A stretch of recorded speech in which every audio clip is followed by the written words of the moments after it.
Taoiseach, I think you'll agree that Garda Síochána is central to our democracy and to the security of our state. And over the last number of years, unfortunately, the force has been mired in scandal after scandal and debacle, lowering morale and confidence within the force. We've had the whistleblowers stories, the penalty points, the malpractice, the phone recordings, GSOC bugging, a million fake breathalyzer tests, and of course the fixed charge notices, which resulted in many thousands of people wrongly charged.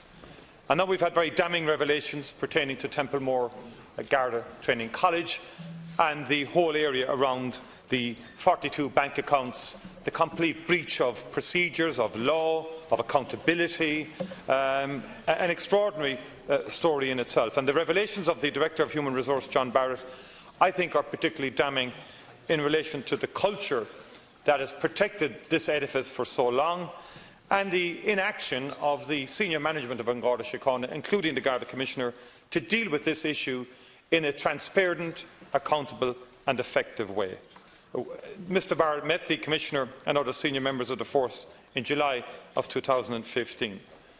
It was a 2-hour meeting, as far as he has testified and others. But in addition to that, it was clear that the head of legal affairs in Garda Síochána had, Mr Ken Ruane, that he had in written form written to the Commissioner stating that she had a legal obligation under Section 41 of the Garda Síochána Act to do a Section 41 report to the Minister. Now, the Section 41 of the Garda Act is very clear that significant developments that might reasonably be expected to affect adversely public confidence in the Garda Síochána should be notified to the Minister. That did not happen, even though the Garda Commissioner was given a written notice by the head of legal affairs to do that, given all that had transpired in relation to Templemore Garda Station. Now, Taoiseach, do you accept that the Garda Commissioner did not discharge her legal obligations to inform the Minister of Justice of significant developments that would clearly adversely affect public confidence in Garda Síochána, namely the issues relating to Templemore?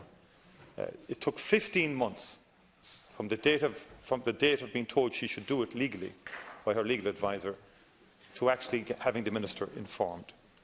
Do you think that's good enough?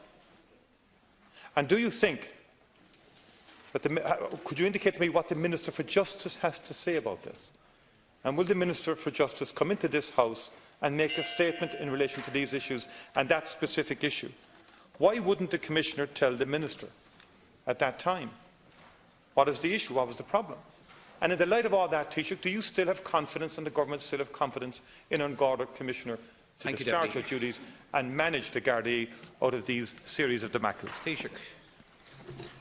Thanks, Deputy Martin. The first point you make is an important point.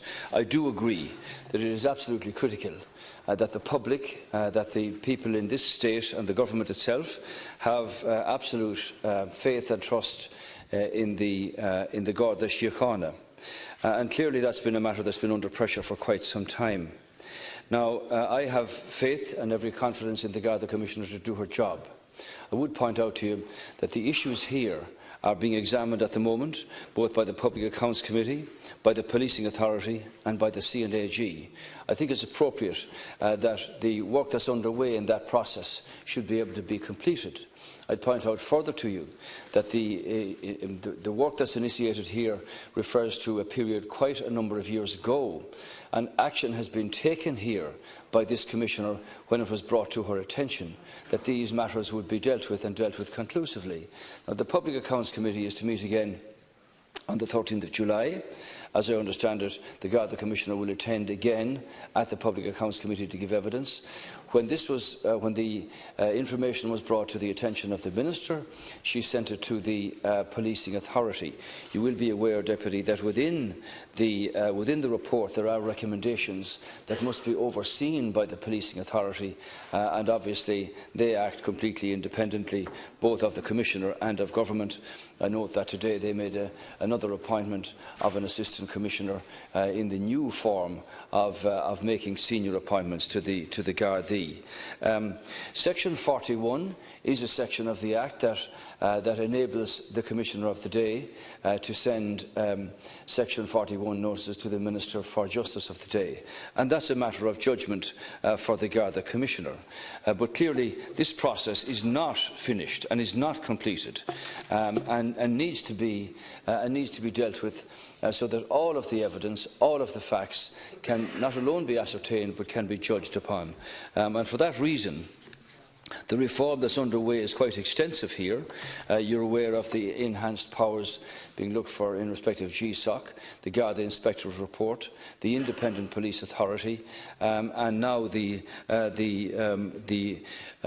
appointment of a commission to look at the structure of the way the Garda is run, of the mechanics of the way it does its business, not examining the qualities of any individual personality within the ranks of An Garda Síochána, but looking at the structure overall so that it can be seen to be professional, competent, does its job in the interests of the people of the country as one would expect.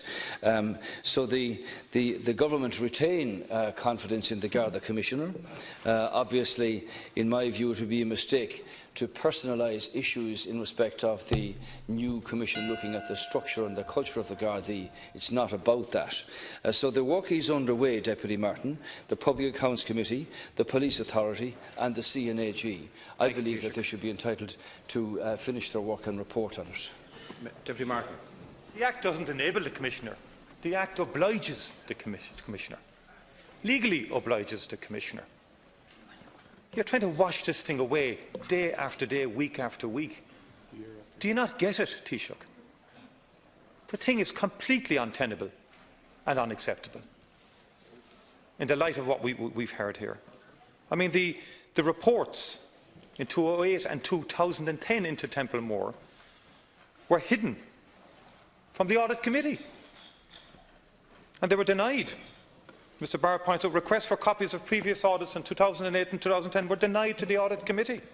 A bizarre course of action, absolutely bizarre. Like, how much more does it take, Taoiseach, for you and the Minister for Justice to get it? This demands urgent action on behalf of the Government. You have the power to do it, Taoiseach. Policing authority has a role. This is stretching the credibility of the force to its very limit, and with it the government's as well, Taoiseach, in terms of your seeming paralysis in acting in relation to this particular issue. Thank you, Deputy. And I think really, Taoiseach, I would ask you to read the material that has come into the public domain.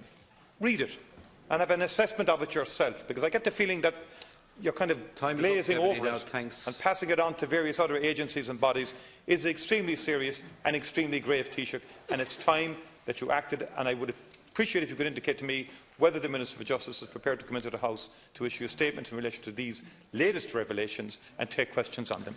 Taoiseach. The latest revelations are part of a very extensive report produced by a very competent civilian person. And that report is now before the Public Accounts Committee.